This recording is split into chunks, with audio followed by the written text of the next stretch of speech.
teman-teman konsultasikan ya. Nah, jangan percaya dengan kata-kata gampang lah itu ya, tenang saja, gampang, semua selesai gitu ya. Nah, itu tidak boleh terjadi ya.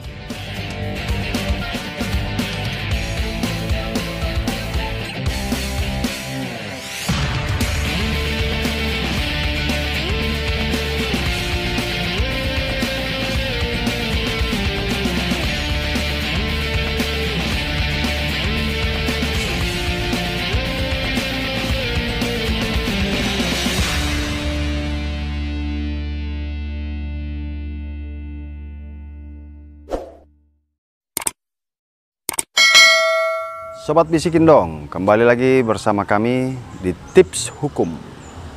Kali ini kita akan bicara bagaimana tips memilih pengacara untuk menangani perkara teman-teman tentunya ya. Nah, pengacara ini banyak sekali di negara kita ya, berbagai macam tipe ya. Nah, saya sudah sering sekali mendengar ketika orang mengambil pengacara gitu ya, namun perkaranya tidak dijalankan, tidak diproses, padahal telah mengeluarkan sejumlah uang gitu ya. Sudah banyak uang yang dikeluarkan, namun perkara tidak ada progresnya. Nah, sebetulnya bagaimana sih melihat, kita bisa melihat bagaimana meng-hire ataupun mengikat jasa pengacara ya. Nah, yang pertama harus dilihat adalah bagaimana pengacara tersebut memahami perkara yang sedang dikonsultasikan ya. Nah, tentunya ketika teman-teman berkonsultasi, si pengacara harus bisa memberikan ulasan sedikit tentang duduk perkara yang teman-teman konsultasikan ya.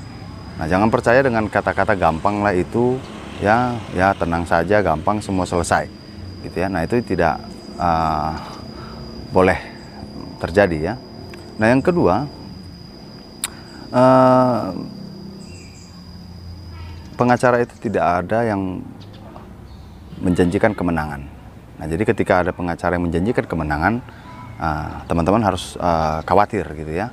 Karena dalam kode etik itu pengacara tidak boleh menjanjikan suatu kemenangan. Ya, itu poin kedua yang harus diingat. Nah, lalu poin ketiga ya, teman-teman juga harus melihat track recordnya ya.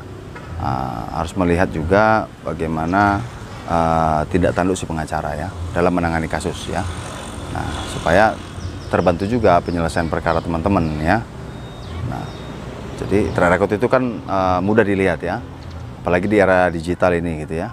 Nah, akan sangat mudah teman-teman untuk mencari informasi tentang pengacara tersebut gitu ya. Nah, ya. Nah, saya rasa memang tiga hal ini yang menjadi pertimbangan teman-teman untuk dapat menentukan pengacara mana yang baik bagi perkara teman-teman, supaya teman-teman sudah mengeluarkan uang tapi tidak kecewa ya. Jadi perkara juga bisa diproses gitu ya.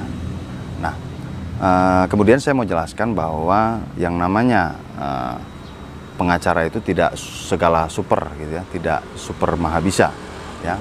Nah, teman-teman juga tentunya jangan memaksa untuk pengacara tersebut bermain uang atau suap atau gratifikasi ya. Teman-teman juga harus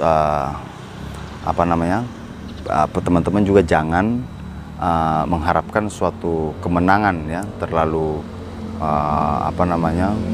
ekspektasi gitu ya. Jangan. Nah, karena kenapa? Pengacara sendiri juga bukan super gitu ya, tetapi untuk membantu teman-teman mencari kebenaran, mencari duduk hukum, duduk perkaranya, ya pengacara bisa membantu teman-teman gitu. Nah, sekian tips hukum dari Bisikin Dong, semoga dapat membantu teman-teman.